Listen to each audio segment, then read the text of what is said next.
بسم اللہ الرحمن الرحیم وَكَذَلِكَ جَعَلْنَا فِي كُلِّ قَرْيَةٍ أَكَابِرَ مُجْرِمِيهَا لِيَمْكُرُوا فِيهَا وَمَا يَمْكُرُونَ إِلَّا بِأَنفُسِهِمْ وَمَا يَشْعُرُونَ وَإِذَا جَاءَتْهُمْ آيَةٌ قَالُوا لَن نُّؤْمِنَ حَتَّى نُؤْتَىٰ مِثْلَ مَا أُوتِيَ رُسُلُ اللَّهُ أَعْلَمُ حَيْثُ يَجْعَلُ رِسَالَتَهُ سيصيب الذين أجرموا صغار عند الله وعذاب شديد بما كانوا يمكرون وكذلك جعلنا في كل قرية أكابر مجرميها ليمكروا فيها. اور اس طرح ہم نے، یہ بیسک بات کیا چل رہی ہے، جو شیاطین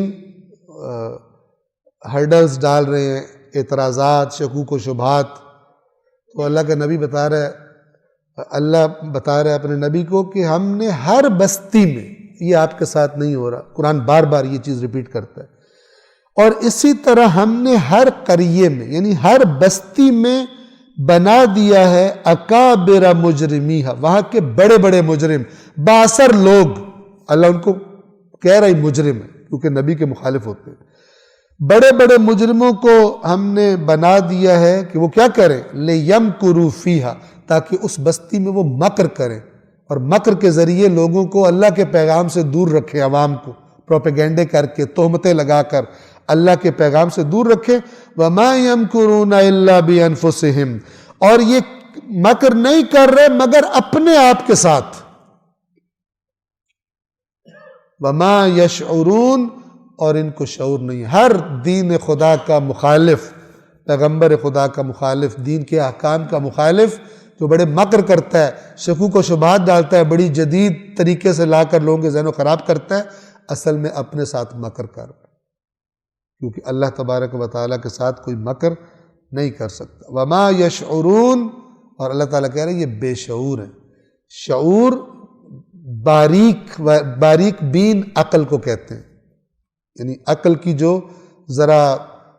بڑی گویا کہ میچور سٹیج ہے، اوپر کی سٹیج ہے، اسے شعور کہتے ہیں. شعور شعر سے ہے، شعر یعنی بال باریک،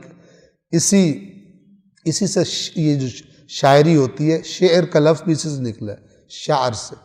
کیونکہ شعر میں بھی باریک باتیں ہوتی ہیں، لطیف باتیں ہوتی ہیں، اور لیکن اکثر بیڑا غرق بھی ہوتا ہے شعر سے، ٹھیک ہے، کہ الٹی سیدھی بات بھی جب شعر میں کی جاتی ہے، الٹی بات بھی وہ لوگوں کو سیدھی لگنے لگتی ہے مبالغے میں. ایک صلوات پڑھیں محمد و آل محمد پر. اور آج کے لیے یہ آخری آیت آج کے درس کی 124. وَإِذَا جَاءَتْهُمْ آیَةٌ، اور جب کوئی آیت ان کے پاس آتی ہے، یعنی اللہ کا نبی کہتا ہے یہ آیات نازل ہوئی ہیں، قالوا، تو آگے سے کہتے ہیں، لن نؤمن حتی نؤتی مثل ما اوتی رسول اللہ، کہتے ہیں ہم کبھی ایمان نہیں لائیں گے جب تک کہ ہمیں بھی وہی نہ عطا ہو جائے جو اللہ کے رسولوں کو عطا ہو. اب یہ بعض لوگ تھے جن کے نام تاریخ میں آئے ہیں، ٹھیک ہے، مثال کے طور پر ایک شخص تھا ولید ابن مغیرہ، بہت مالدار تھا، بیٹے تھے اس کے، تو یہ کہتا تھا کہ مجھے رسول ہونا چاہیے، میرا مال دیکھو، جائیداد دیکھو، لوگ میری باتیں سنتے ہیں، میں اتنا عالم بھی بہت تھا، بہت عالم تھا، تو کہتا تھا کہ اگر یوں ہی کہتا ہوگا، میں تصور کر رہا ہوں کہ اگر آپ غور کریں اور عقلی اور علمی معیارات کو دیکھیں تو یہ رسول نہیں ہو سکتا، مجھے رسول ہونا چاہیے. ٹھیک ہے، اگر اللہ یہ چاہتا ہے کہ لوگ اس کی بات کو سنیں تو تم خود دیکھ لو، اس کی بات زیادہ لوگ سنتے ہیں، میری بات سنتے ہیں، سب کہتے ہیں جناب آپ کی بات آپ استعمال کرتے ہیں، تو بس یہ رسول نہیں ہے. تو یہ ان کی طرف اشارہ ہے کہ کہتے ہیں کہ ہم ایمان نہیں لائیں گے جب تک کہ ہمیں وہی حاصل نہ ہو جائے جو کہ اللہ کے رسولوں کو حاصل ہوا ہے. تو یہاں پر خداوند عالم فرما رہے اللہ اعلم حیث یجعل رسالتہ، اللہ بہتر علم رکھتا ہے کہ اپنی رسالت کو اس نے کہاں رکھنا. تم سے نہیں پوچھنا کہ سیٹھ رسول ہوگا یا فلان رسول ہوگا،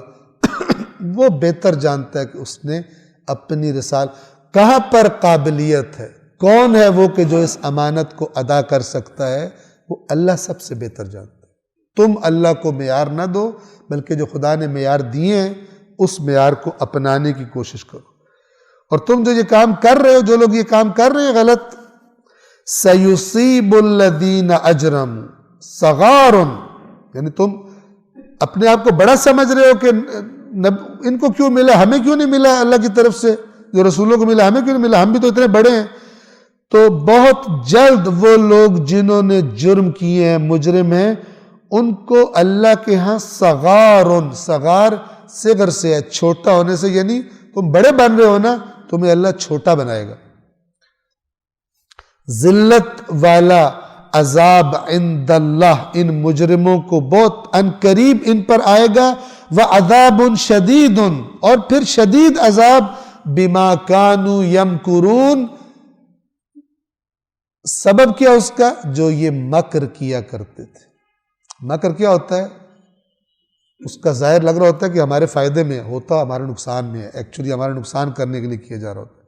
تو یہ جو مکر کر رہے ہیں، ان کے بدلے میں اللہ تبارک و تعالیٰ ان کو شدید عذاب بھی دے گا۔ اور چونکہ یہ اس کی بیس کیا تھی، اپنے آپ کو بڑا سمجھ رہے تھے اور سمجھ رہے تھے کہ رسول، اللہ کا رسول اس قابل ہی نہیں ہے کہ وہ رسول بنے، تو اللہ ان کو بھی چھوٹا کرے گا، یعنی ذلیل کرے گا، بتائے گا تمہاری حیثیت کیا تھی کہ تم نے اپنی اکڑ کی وجہ سے اللہ کے رسول کو قبول نہ کیا۔ تو یہ ایک طبقہ یاد رکھیے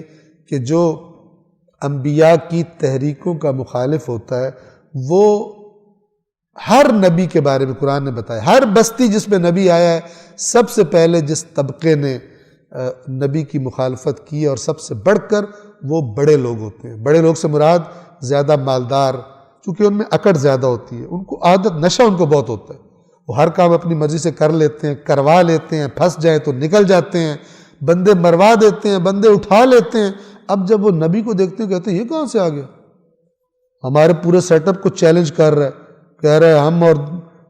وہ جو جس کے ہاتھ پلے کچھ بھی نہیں ہے وہ برابر ہے، بلکہ اگر وہ نیک ہو تو وہ ہم سے بھی بہتر ہے، یہ کہاں سے نئی تعلیم لے کر آ گیا، تو اس کی مخالفت کرتے ہیں۔ لیکن مکر کیا کرتے ہیں کہ عوام کو نبی کے خلاف اس پر تہمتیں لگا کر اور باتیں گھڑ کے عوام کے ذہنوں کو مشوش کرتے ہیں نبی کے بارے میں، کیونکہ انہیں پتہ ہوتا ہے کہ اگر لوگ اس کے پیچھے چل پڑے تو پھر ہمارے نیچے سے زمین کھینچ لی جائے گی، اور وہ خود تو تھوڑے سے ہوتے ہیں، خود تو نہیں اس کا مقابلہ کر سکتے، تو یہ جنگ چلتی رہتی ہے۔ صلوات پڑھے محمد والے۔